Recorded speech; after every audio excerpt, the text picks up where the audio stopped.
to Mr. Max Blumenthal. Thank you, and I thank Alex Rubenstein and Wyatt Reed for helping me prepare this address. Wyatt Reed is a journalistic colleague of mine who, in October 2022, happened to be in Donetsk when his hotel was shelled by the Ukrainian military with a apparently U.S.-made howitzer, nearly killing him. He was 100 meters away. I'm also here with my friend, the civil rights activist Randy Kretiko, who is more recently in Donetsk and witnessed regular HIMARS attacks on civilian targets. I am here not only as a journalist who has spent over 20 years writing books, producing documentaries, and writing articles about conflict and politics from several continents. I'm also here as an American taxpayer who's been dragooned into funding a proxy war that has become a threat to the regional and international stability at the expense of my countrymen and women. Just June 28th, as emergency crews worked to clean up yet another toxic train derailment in the United States, this time on the Montana River, further exposing our nation's chronically underfunded infrastructure and its threats to our health, the Pentagon announced plans to send an additional $500 million worth of military aid to Ukraine. The development came as Ukraine's army enters the third week of a vaunted counteroffensive that CNN describes as, quote, not meeting expectations, and which even Volodymyr Zelensky says is going slower than desired. As Ukraine's military failed to breach Russia's primary defense line, CNN reported on June 12th that Kiev had lost, quote, lost 16 U.S.-made armored vehicles sent to the country. So what did the Pentagon do? It simply passed that bill down to average U.S. taxpayers like myself, charging us another $325 million to replace Ukraine's squandered military stock. There was zero effort to consult the U.S. public's position on the matter, and the vast majority of Americans likely did not even know the exchange took place. This policy that I'm describing to you, which sees Washington prioritize unrestrained funding for a proxy war with a nuclear power in a foreign land while our domestic infrastructure falls apart before our eyes, exposes a disturbing dynamic at the heart of the Ukraine conflict, an international Ponzi scheme that enables Western elites to seize hard-earned wealth from the hands of average U.S. citizens and funnel it into the coffers of a foreign government that even Transparency International ranks as consistently one of the most corrupt in Europe. The U.S. government has yet to conduct an official audit of its funding for Ukraine. The American public has no idea where their tax dollars are going. And that's why this week, we at the Gray Zone published an independent audit of U.S. tax dollar allocation to Ukraine throughout the fiscal years 2022 and 23. Our investigation was led by Heather Kaiser, a former military intelligence officer who served in Iraq and Afghanistan. We found, among many bizarre payments, a $4.5 million payment from the U.S. Social Security Administration to the Kiev government. We found $4.5 billion worth of payments from the U.S. Agency for International Development to pay off Ukraine's sovereign debt, much of which is owned by the global investment firm BlackRock. That amounts to $30 taken from every U.S. citizen at a time when 4 in 10 Americans cannot afford a $400 emergency.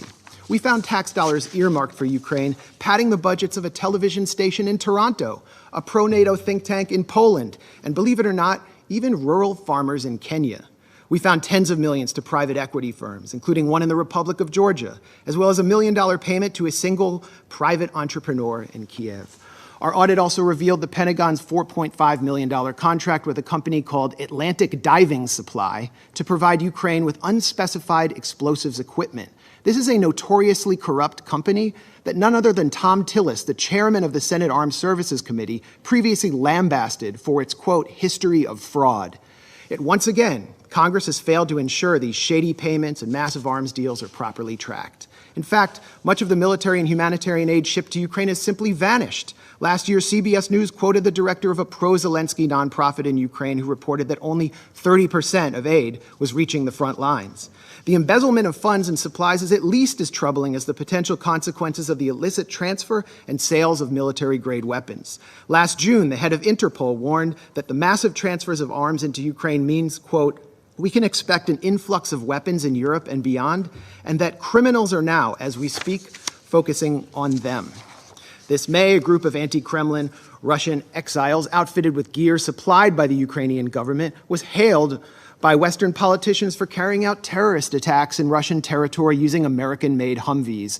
Although the group, the so-called Russian Volunteer Corps, is led by a man who calls himself the, quote, White King, and includes numerous open admirers of Adolf Hitler, described as neo-Nazis in U.S. mainstream media, the Western weaponization of this militia against Russian forces and Russian civilians has not prompted any outcry from Congress. And while the Biden administration has promised that it's keeping tabs on the weapons sent, a State Department cable leaked last December conceded that, quote, kinetic activity and active combat between Ukrainian and Russian forces create an environment in which standard verification measures are sometimes impracticable or impossible. The Biden administration not only knows that it cannot track the weapons it's shipping to Ukraine, it knows that it is escalating a proxy war against the world's largest nuclear power and daring it to respond in kind.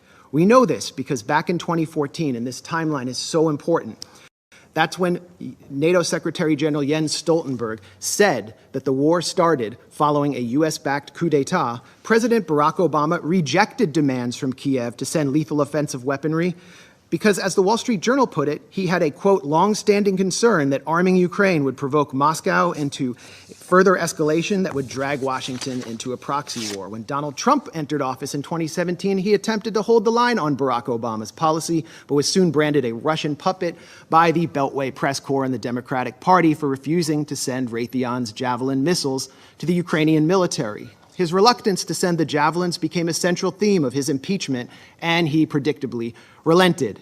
As U.S.-made offensive weaponry began to reach the front lines of the Donbass, the collective West exploited the Minsk Accords to, quote, give Ukraine time to arm up, as the former German Chancellor Angela Merkel put it. In January 2022, the U.S. announced a $200 million arms package to Ukraine.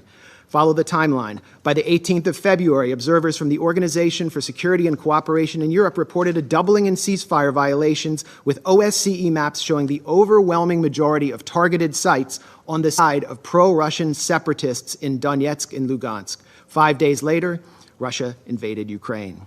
And since then, the U.S. and its allies have been scurrying up the escalation ladder at every opportunity. Quote, things we couldn't give in January because it was escalatory were given in February, a former State Department official complained after meeting with Ukrainian counterparts.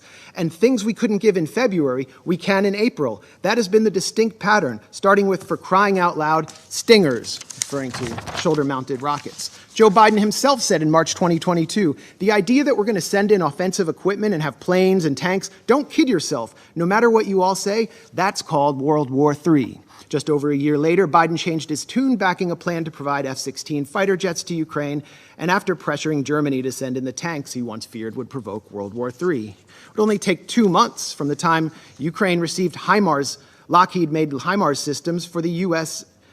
For the Ukrainian military to begin targeting critical infrastructure, using them to strike the Antonovsky Bridge over the Dnipro River, and again, 2 months later, in a test strike on the Kakhovka Dam to see if the Dnipro's water could be raised enough to stymie Russian crossings, as the Washington Post reported. 3 weeks ago, the Kakhovka Dam was destroyed, triggering a major environmental catastrophe that caused mass flooding and contamination of the local water supply. Ukraine, of course, blames Russia for this attack, but has produced no evidence. Around this time, Ukraine also baselessly accused Russia of planning a provocation at the Zaporozhye nuclear plant. This triggered a resolution by Senators Lindsey Graham and Richard Blumenthal, no relation to me, calling for NATO to intervene directly in Ukraine and attack Russia if such an incident occurred. The move by Blumenthal and Graham thus established a de facto red line for initiating U.S. military action, much like the one set down in Syria, which, as a former U.S. diplomat commented to journalist Charles Glass, was an open invitation to a false flag. Will we see another Duma deception, but this time in Zaporozhye? This time with nuclear consequences? Why are we doing this? Why are we tempting nuclear annihilation by flooding Ukraine with advanced weapons and sabotaging negotiations at every turn? We've been told by people like Senator Dick Durbin that Ukraine is literally in a battle for freedom and democracy itself, and therefore anyone who opposes military aid to Ukraine opposes the very defense of democracy, according to this logic. So where's the democracy in Vladimir Zelensky's decision to ban opposition parties, to criminalize the media outlets of his legitimate political opponents, to jail his top political rival and his deputies, to raid Orthodox churches and jail clergymen? Where is the democracy in the Ukrainian government's imprisonment of Gonzalo Lira, an American citizen, simply for challenging the official narrative of Ukraine's war? And where is the democracy in Zelensky's recent decision to suspend elections in 2024 on the grounds that martial law has been declared? The answer is that Ukrainian democracy is harder to find these days than that country's commander-in-chief, Valery Zaluzhny. Senator Lindsey Graham has offered a much more grim, more on-the-mark rationale for supplying Ukraine with billions in weapons. As the senator boasted during a recent visit with Zelensky in Kiev, the Russians are dying. It's the best money we've ever spent. I repeat, the Russians are dying. It's the best money we've ever spent. And Graham has also said that Americans are ready to fight this war down to the last Ukrainian. While official casualty numbers are strictly classified, we must worry that Ukraine is well on its way to fulfilling the senator's ghoulish fantasies. As a Ukrainian soldier complained this month to Vice News, we don't know what Zelensky's plans are, but, quote, it looks like the extermination of its own population, like of the combat-ready and working-age population. That's it. Indeed, military cemeteries in Ukraine are expanding almost as rapidly as the Northern Virginia McMansions and beachfront estates of executives from Lockheed Martin, Raytheon, and assorted Beltway contractors benefiting from the second highest level of military spending since World War II. These are the real winners of the Ukraine proxy war, not average Ukrainians or Americans or Russians. The winners, or Europeans for that matter, the winners are people like Secretary of State Tony Blinken, who spent his time between the Obama and Biden administrations launching a consulting firm called West Exec Advisors, which secured lucrative government contracts for intelligence firms and the arms industry. Blinken's former partners at West Exec include Director of National Intelligence Avril Haines, CIA Deputy Director David Cohen, former White House Press Secretary Jen Psaki, and almost a dozen current and former members of Biden's national security team. Defense Secretary Lloyd Austin, for his former and possibly future board member of Raytheon, and an ex-partner of Pine Island Capital Investment, which collaborates with West Exec and which Blinken himself has advised. Meanwhile, the current U.S. ambassador to this body, the UN, Linda Thomas Greenfield, is listed as a senior counsel at the Albright Stonebridge Group, a self-described commercial diplomacy firm that also finesses government contracts for the intelligence and arms sector, and which was founded by Madeleine Albright, infamously known for her comments that the deaths by sanctions of 500,000 Iraqi children were worth it.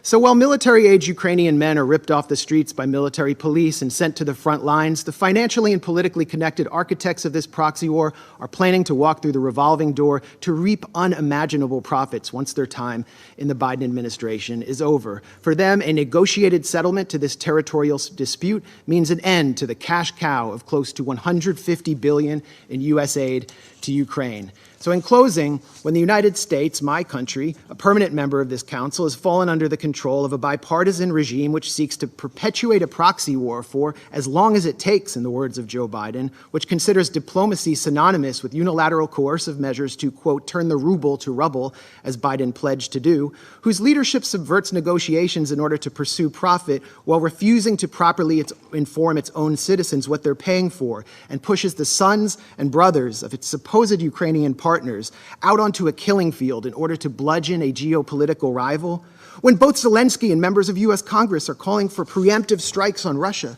which have nothing to do with Article 51 of the UN Charter, this Council must take action to enforce that charter. That charter is clear that the Security Council must use its authority to guarantee a pacific settlement of dispute, particularly when it threatens international security.